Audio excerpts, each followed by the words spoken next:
Hello, this is Dread, and in today's video topic, we're going to be going over 3 different builds from people I know and trust from the community that have been making builds for a while now, and they've been playing builds that I haven't really got around to because, turns out I can't play every single thing in Last Epoch.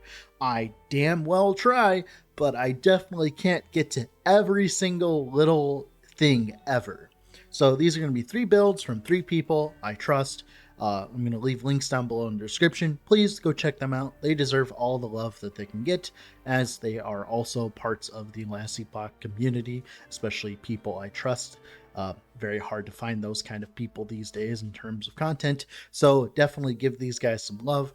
They make quality content and they make quality builds, and they're all Dread approved in my opinion. So if you haven't already, I'd heavily suggest leaving a like on the video and subscribing to the channel, and also go down below and leave a like on their videos and subscribe to their channels as well, as they deserve it. So let's go in and talk about their build, shall we? Alright, so for the first build we're going to be talking about, it's going to be Cursedboy's Ravaging Aura, Disintegrating Aura, Void Knight. So if you don't know, in this patch, they released a one-handed scepter called Aberoth's Command. So this allows you to use Void Cleave at instant speed, and it gives you some buffs for Ravaging Aura, while also giving you a very niche stat called Increased Area with Skills.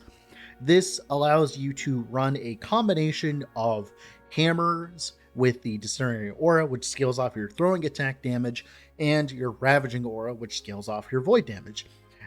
Having the extra overlaps from the increased area from the Disintegrating Aura hammered-ins means that you can shotgun with the auras much more easily, and just having Ravaging Aura as an extra DPS aura as well, as everything kind of scales with void damage over time. You just simply need to make sure you have enough flat damage for Ravaging Aura, which is pretty easy to do, as Aberoth's Command gives you like 60 flat. You can also run a lot of flat on like the tree itself for Ravaging Aura, and it gets flat damage from Vitality as well. And then you can run just throwing flat damage for the rest of the flat damage for the Disintegrating Auras. So they actually scale pretty close together, as long as you are scaling just generic damage over time or void damage over time, which Void Knight has plenty of, especially with their idols. This leads you into being able to play a very strong setup where you just run a very large amount of void pools under your feet, and you can just walk through monoliths and just watch everything just melt away with your sexy void pools. It's great. It's definitely a build that I wanted to get into, but Cursedboy did beat me to it, and we're going to be linking his video down below with his version. I'm pretty happy with the performance of this build by just watching the content on screen. Just Aberoth's Command is just such a good item that it allows such a build to exist, as it just has generic dot damage. Like I said, the increased area allows you to overlap more with the Disintegrating Hammer auras. Just overall, like the single target DPS is pretty good for what he's doing, as well as the clear, the clear and the single target are very like good for what he's doing right now, as not only can you get super chunky with this setup because you're a Void Knight with dot leech, as you can see, whenever he takes any amount of damage, he's like instantly back up, and it's great. He's even able to run the Apocalypse Shield, as even sacrificing his life doesn't matter because he's just leeching that much from all of the extra void leech you get. Like, it's very hard to argue with this build and do as much damage. He's only doing like 500 corruption in the clip, but I'm pretty sure he could easily push it well over 1,000 corruption if you so choose. You can also, use it to kill Aberoth. There's a lot of different ways of utilizing this build, and I'm just happy that something like this exists, as Disintegrating Aura hammered in was a build that I used to play back in the day, about like 3 to 4 years ago. So the nostalgia boner is very strong with this one. So that's it for this build. The next build we're going to be talking about is from the Cursed. So a while back, about a month or 2 ago, before the 1.1 patch, I was playing a bunch of different builds to quote-unquote cycle start test, and one of them was Ignite Volcanic Orb with the explosions with the explosive ground. The idea is you'd throw out a Volcanic Orb, which would do a very large amount of damage thanks to Explosive Ground, and it was one of the best cycle starter tests I've ever done ever. It's only second to Tornado Werebear, and that's saying something considering Tornado Werebear is a banger of a build. And I said in that video, I was like, hey, we're playing Ignite, but I think playing Crit with like with a wrong warp probably is better, as that massive 75% pen, or I think it's that much pen from Meteor is very strong with Crit. And turns out it is, as Cursed has gone ahead and played the Crit version of the build, which, as I expected, is absolutely bananas. As you can see in the Aberoth footage here, he's like completely deleting them. Now, of course, it's not Static Orb, but also as well, Static Orb's probably going to get taken out back and shot multiple times in the head and then drowned in the sea. So this is going to be one of the alternatives once that actually happens. If, there isn't like generic big nerfs to Sorc, if there's just like nerfs to Static Orb and probably the spark charges and stuff like that, this is definitely one of your options to keep playing very strong Sorc builds. I'm very happy with the performance of this build all the way through, even with like level 1 all the way to 70 with the Ignite version, like I said. And then you also have all of the extra, like it's just such a smooth build all the way through. Like, I'm just happy to see the Crit version get at the recognition that it deserves, as it was something I wanted to eventually work on this patch, but thankfully the Curse, like I said, handled it for me. He did a very wonderful job in showcasing how disgusting you can get this build to look and how you can get it to feel. As you can see with the mana, like with just 1500 mana, you can just spam your Volcanic Orbs all day long, not even have to care about it. It's just absolutely wonderful. I'm just so happy to see something like this be utilized, as like I said, it was something I wanted to try, but I haven't really had the time to do so.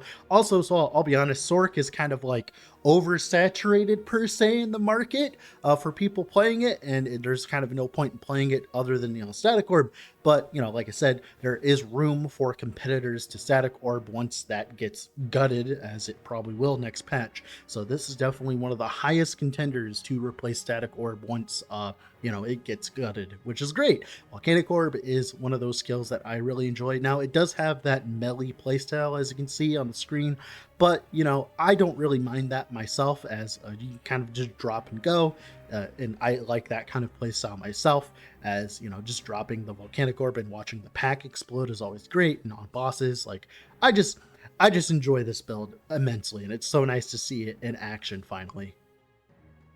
The last build we're going to be talking about in this video is actually a newcomer in the last Epoch scene. His name is Wanderdota. He is someone that's been playing last Epoch for a while now and been a viewer of mine for a while, but he finally decided to turn on OBS and start showcasing some of his shenanigans.